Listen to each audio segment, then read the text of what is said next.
السلام علیکم ناظرین، چھٹے قسط کے آغاز میں مستان سنگھ رات کو ہلمت کے قتل کے لیے چپ چاپ نکلنے لگتا ہے تو اس کو زرغونہ دیکھ کر بلا لیتی ہے۔ جب وہ آتا ہے تو دیکھتا ہے کہ ہرشالی اسے لینے آئی ہوتی ہے۔ وہ اسے بتاتی ہے کہ اس کا باپ حکیم گرو بخش اپنی آخری سانسیں لے رہا ہے۔ زرغونہ کے کہنے پر وہ اس کے ساتھ جا کر اپنے باپ سے ملتا ہے۔ گرو بخش مرنے سے پہلے اس سے وعدہ لیتا ہے کہ وہ ہرشالی سے شادی کرے گا۔ اس کے بعد وہ مر جاتا ہے۔ اگلے دن میں حاجی مرجان شہرزاد سے صبح سویرے ملتا ہے اور اسے کہتا ہے کہ ناشتہ کرے اور واپس چلی جائے، لیکن شہرزاد کہتی ہے کہ اسے جب تک حق کا فیصلہ نہیں ہو جاتا اپنے گھر رہنے کی اجازت دے۔ ناظرین، آپ لوگ جانتے ہیں کہ پٹھان لوگ مہمان نواز ہوتے ہیں، اسی لیے حاجی مرجان بھی بالآخر اس کی بات مان لیتا ہے۔ وہ اس بات کا یقین دلاتی ہے کہ وہ ان کی بدنامی کا سبب نہیں بنے گی، وہ صرف ایک جرنلسٹ کی حیثیت سے اس کو کور کرے گی۔ ناظرین، اب گھر میں حکمت سے ملاقات کے بعد شہرزاد کو پتہ چلتا ہے کہ ہلمت کا باپ مر چکا ہے اور ہلمت قبرستان میں اپنی باپ کے قبر کے پاس ہی رہتا ہے۔ دوسری جانب ہلمت منتظر ہے کہ اسے کب جرگے میں طلب کیا جائے گا۔ ناظرین، ہلمت کا سوچنا ہے کہ اسی جرگے میں وہ حاجی مرجان کو اپنے شکنجے میں پھنسائے گا۔ وہ کہتا ہے کہ اپنے جرگے میں وہ اس کے خلاف ایسا گواہ اس کے منہ پر مارے گا کہ حاجی مرجان منہ دکھانے کے قابل نہیں رہے گا۔ یہاں اس کے دوست اسے حکیم گرو بخش کی موت کی خبر سناتے ہیں۔ ناظرین، دوسری طرف حاجی مرجان کے ساتھی بیٹھے باتیں کر رہے ہوتے ہیں کہ زرغونہ ابھی تک چپ کیوں بیٹھی ہے، اس نے جرگے کا مقابلہ کیوں نہیں کیا۔ وہ 30 سال پرانا واقعہ یاد کرتے ہیں جب زرغونہ اپنے شوہر کے قتل کا انصاف مانگ رہی ہوتی ہے۔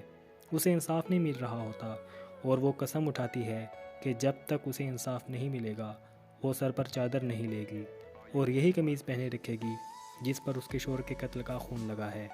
وہ غصے میں ان لوگوں پر چیخ رہی ہوتی ہے۔ اس جرگے میں فیصلہ کرنے والا گرو بخش تھا۔ حاجی مرجان، اس کے یہی ساتھی اور مستان سنگھ بھی جرگے میں موجود ہوتا ہے۔ وہ اس بات پر حیران ہے کہ اپنی بیٹی پر ہوئی غگ پر وہ ابھی تک خاموش کیوں بیٹھی ہے۔ وہ کہتے ہیں کہ ابھی تو حاجی مرجان کی داڑھی اس کے ہاتھ میں آئی ہے، وہ اس موقع کو کیسے ہاتھ سے جانے دے سکتی ہے۔ اسی دوران حاجی مرجان وہاں آ جاتا ہے اور کہتا ہے کہ فی الحال تو میری داڑھی تمہارے ہاتھوں میں ہے۔ اس پر وہ کہتے ہیں کہ وہ صرف اس مسئلے سے نمٹنے کا حل سوچ رہے ہیں۔ وہ سب حاجی مرجان کا ساتھ دینے کے یقین دلاتے ہیں۔ وہاں وہ اسے گرو بخش کی موت کی خبر بھی سناتے ہیں۔ ناظرین، یہ سنتے ہی حاجی مرجان ماضی میں کھو جاتا ہے۔ وہ یاد کرتا ہے جب وہ حکیم گرو بخش سے زہر مانگ رہا تھا۔ وہ کہہ رہا تھا کہ جس زہر کا ایک قطرہ پورے جسم کو گلا دیتا ہے وہ زہر اسے چاہیے۔ یہ زہر شاید وہ کسی کو مارنے کے لیے مانگ رہا تھا۔ وہ گہری سوچ میں بیٹھا یہ سب یاد کرتا ہے۔ اگلے سین میں گلمینہ اپنی ماں سے مستان سنگھ کے گھر افسوس کے لیے جانے کا کہتی ہے، لیکن زرغونہ اسے کہتی ہے کہ وہ اپنے شوہر کے قاتل کے گھر نہیں جائے گی۔ ناظرین، ہمیں کافی پرانا واقعہ دکھایا جاتا ہے جس میں مستان سنگھ اپنی منگیتر ہرشالی کو لے کر کھیت میں سے گزر رہا ہوتا ہے۔ ایک آدمی انہیں دیکھ کر بدگمان ہو جاتا ہے۔ وہ ان کے پاس آ کر انہیں برا بھلا کہتا ہے۔ وہ ہرشالی پر کیچڑ اچھالتا ہے اور مستان سنگھ کو مارتا ہے جس سے اس کی پگڑی زمین پر گر جاتی ہے۔ ناظرین، مستان سنگھ یہ سب دیکھ کر بہت غصہ ہوتا ہے۔ وہ اپنا چاقو نکالتا ہے اور اس پر وار کر دیتا ہے۔ ناظرین، لگتا ہے کہ شاید وہی نصر اللہ تھا۔ اب دوسری جانب مستان سنگھ کے باپ کی آخری رسومات ادا کی جا رہی ہوتی ہیں۔ مستان سنگھ کے پاس ہرشالی آتی ہے اور کہتی ہے کہ شادی کرنے کا وعدہ جو اس کے باپ نے مرتے وقت اس سے کیا تھا وہ اسے پورا کرے، لیکن مستان سنگھ یہ وعدہ پورا کرنے سے انکار کر دیتا ہے۔ اب اسی دوران ہلمت وہاں آ جاتا ہے۔ وہ باقی سب سے مل کر مستان کے پاس آ کر کہتا ہے کہ اس کے باپ کے مرنے کا اسے اتنا دکھ نہیں جتنا ہلمت کو ہوا ہے۔ وہ کہتا ہے کہ اس آگ میں اس کا سب سے بڑا ثبوت جل رہا ہے۔ ناظرین، کہانی ابھی تک کھل کر سامنے نہیں آئی۔ یہ سب کہہ کر وہ وہاں سے اپنے ٹھکانے واپس چلا جاتا ہے۔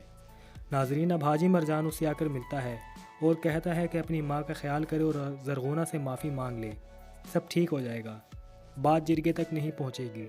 ناظرین، ہلمت کہتا ہے کہ نصر اللہ خان کا خون کسی سے معافی نہیں مانگے گا بلکہ اپنے باپ کے خون کا بدلہ لے گا۔ ناظرین، ہلمت سمجھتا ہے کہ اس کے باپ کو حاجی مرجان نے مروایا ہے تاکہ اس کی ماں سے شادی کر سکے، لیکن حاجی مرجان اسے یقین دلانے کی کوشش کرتا ہے کہ وہ اس قتل میں ملوث نہیں۔ وہ کہتا ہے کہ یہ سب جھوٹ ہے، لیکن ہلمت کہتا ہے کہ وہ سب جانتا ہے جو کچھ اس نے گرو بخش کی مدد سے اس کے باپ کے ساتھ کیا۔ پھر حاجی مرجان تھوڑا چونک جاتا ہے۔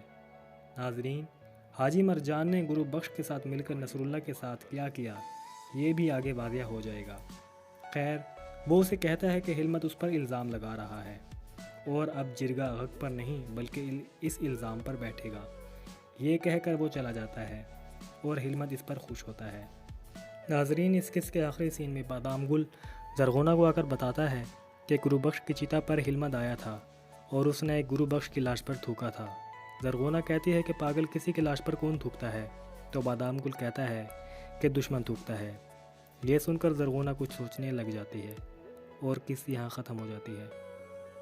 دوستو، اس ویڈیو کو لائک ضرور کیجیے گا اور جنہوں نے چینل سبسکرائب نہیں کیا وہ ضرور کر لیں۔ ملتے ہیں اگلی ویڈیو میں۔ اللہ حافظ۔